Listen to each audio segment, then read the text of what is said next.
Hey everybody, welcome to episode 135 of the AskDAP show, where I answer your Volkswagen and Audi questions. On this episode, we talk about resonator deletes causing drone, if it's easier to not remove the brackets when doing a resonator delete, and Mk7 DSG services and how they're different.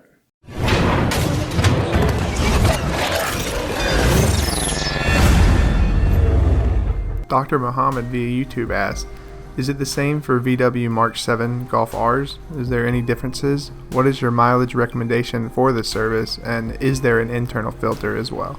All right, so Mk7's on DSGs. The Mk7 do not have an internal filter like the Audi ones do. They only have a single filter. It also has a completely different style. We do plan to do a DIY coming on a Mk7 DSG. We got to find a local Mk7 to do it on. I'm hoping to do it on a Golf R that we can do a Halodex service video and a DSG video on the same car. So mileage on Audis, Audi has a 35,000 mile interval for their DSGs, and on VW it's 40,000. So that's going to be your service interval, and look for that Mk7 video coming on either a GTI or a Golf R. Rick Johnson via YouTube asks, could you just leave the exhaust hangers bolted in and slide the resonator off that one mount instead? Okay, so this question was asked on our recent video about doing the resonator delete on the B8.5 S4. So yes, the bracket that you're referring to, I would actually suggest, probably after thinking about it, the passenger side bracket, the one that actually has gas tank straps kind of associated with it or in that area, and once you release it, the gas tank kind of comes down. You have to go through that stuff, and so in that circumstance, that one's kind of a pain to get back in, and we struggle with it for a little bit. The driver's side one, I'd probably still unbolt that one because they're not super easy to get those off. And so if you unbolt the driver's one, it'll probably give you enough room to play with. So that would be my suggestion as the best way to handle it, is leave the passenger one on, take the driver's off, and slide it off the brackets and go through it that way. Authorized Mike via YouTube asked, hey guys, I have a Mk5 8P with APR 3-inch downpipe. I've considered getting a resonator delete, but heard that the drone is unbearable. How is the drone when cruising 60 plus on the highway? Okay, so this question was in regards to resonator delete as well. So drone, you have a Mk5 8P. I assume you're talking about an Audi A3 8P, same kind of chassis as a Mk5. Every car is going to be different with resonator deletes.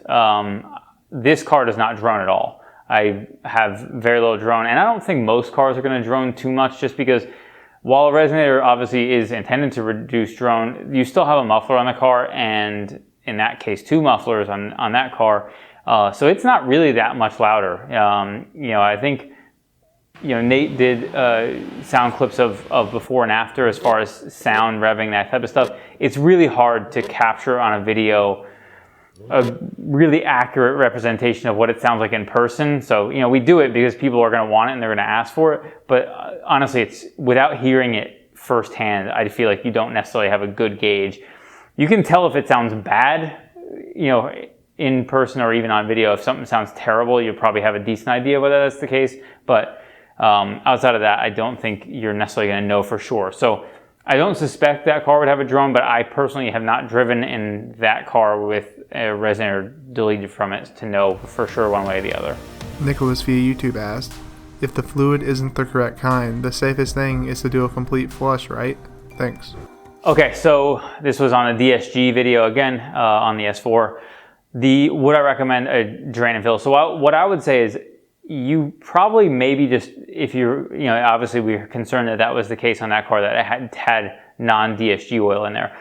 What I would say probably makes the most sense, you really need a flush to properly get everything out of there, but you usually need special tools to have a flush where you have, a feed and a return while the engine's running and has a pump built into it, blah, blah, blah, the whole thing.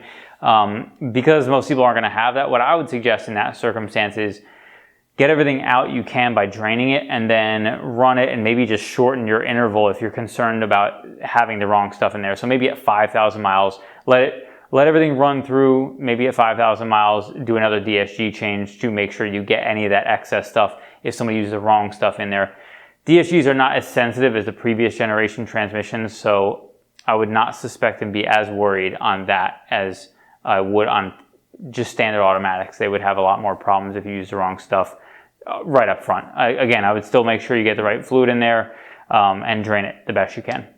Thank you so much for watching episode 135 of the AskDAP show, where I answer your Volkswagen and Audi questions. If you have any questions or comments about the questions answered in this show, be sure to leave them in the comments below. If you like this video, be sure to give it a thumbs up and subscribe for more like it.